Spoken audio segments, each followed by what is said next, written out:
ದುಡಿತಾ ಇದ್ದಾರೆ, ಹಗಲ ರಾತ್ರಿ ದುಡಿತಾ ಇದ್ದಾರೆ, ನಮಗಾಗಿ ಕಷ್ಟಪಡ್ತಾ ಇದ್ದಾರೆ.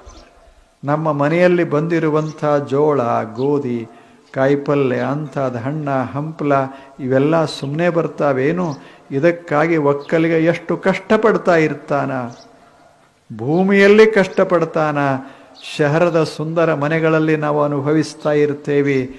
ಅಲ್ಲಿ ನೀನು ಅನುಭವಿಸುವಾಗ ಮನುಷ್ಯನೇ, ನಿನ್ನ ಅರಮನೆ, ನಿನ್ನ ಮುಂಬೈ ಇರಬಹುದು, ಬೆಂಗಳೂರಾಗಿರಬಹುದು, ನೆನಪಿರಲಿ, ನಿನ್ನ ತಟ್ಟೆಯ ಮೇಲೆ ಅಥವಾ ನಿನ್ನ ಟೇಬಲ್ಲದ ಮೇಲೆ ಇರುವಂಥ ಹಣ್ಣ ಇದು ಒಬ್ಬ ಮನುಷ್ಯ ಕಷ್ಟಪಟ್ಟು ಬೆಳೆಸಿದ್ದು.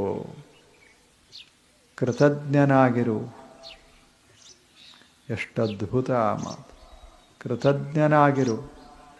ಎಲ್ಲೋ ಬೆಳೆಸಿದ, ಎಷ್ಟೋ ಕಷ್ಟಪಟ್ಟ.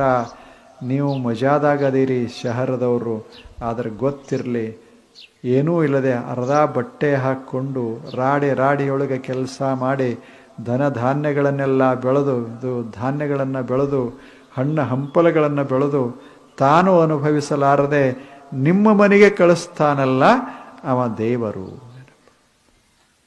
ನೆನಪ ಮಾಡಿಕೊ.